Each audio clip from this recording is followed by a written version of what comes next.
السلام علیکم، آپ دیکھ رہے ہیں کے نیوز ایچ ڈی۔ میں ہوں حارث علی شاہ گیلانی۔ چلتے ہیں آج کی اہم خبروں کی طرف۔ رخ کریں گے ساہیوال کا۔ ساہیوال کے ہر دل عزیز کاروباری سماجی شخصیت غلام جیلانی کی سابقہ وزیر اعلیٰ پنجاب میاں حمزہ شہباز سے خصوصی ملاقات۔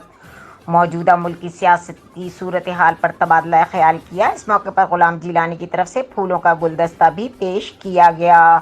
تفصیلات کے مطابق ساہیوال کے ہر دل عزیز اور مشہور و معروف کاروباری اور سماجی شخصیت غلام جیلانی کی سابقہ وزیر اعلیٰ میاں حمزہ شہباز سے ان کی رہائش گاہ پر خصوصی ملاقات کی۔ موجودہ ملکی سیاسی صورتحال پر تبادلہ خیال کیا۔ اس موقع پر گفتگو کرتے ہوئے ہر دل عزیز شخصیت غلام جیلانی نے کہا کہ مسلم لیگ نون کی ملک پاکستان کے لیے خدمات قابل تحسین ہیں۔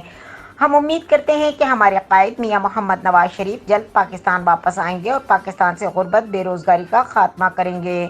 مسلم لیگ نون کی حکومت نے ہمیشہ تاجروں اور کسانوں کو ریلیف فراہم کیا ہے۔ جس طرح قائد میاں محمد نواز شریف کی حکومت میں ملک پاکستان ترقی پذیر ہوا، اس کی مثال دور دور تک نہیں ملتی۔ موٹر وے، پختہ سڑکیں، ہر گھر میں بجلی، میٹرو ٹرین، مہنگائی کم ترین سطح پر مسلم لیگ نون کی حکومت میں تھی۔ مزید ہر دل عزیز کاروباری سماجی شخصیت غلام جیلانی نے کہا، انشاءاللہ آئندہ الیکشن میں مسلم لیگ نون بھاری اکثریت کے ساتھ کامیاب ہو کر دوبارہ حکومت میں آئے گی اور ملک کو ترقی اور خوشحالی کی راہ پر گامزن کرے گی۔ غلام جیلانی نے سابقہ وزیر اعلیٰ پنجاب میاں حمزہ شہباز شریف کو پھولوں کا گلدستہ پیش کیا، جس پر حمزہ شہباز شریف نے غلام جیلانی کا شکریہ ادا کیا اور نیک تمناؤں کا اظہار کیا۔ مزید خبروں اور اپڈیٹس کے لیے ہمارے ساتھ رہیے گا۔ تب تک کے لیے اپنا خیال رکھیے گا۔ اللہ حافظ۔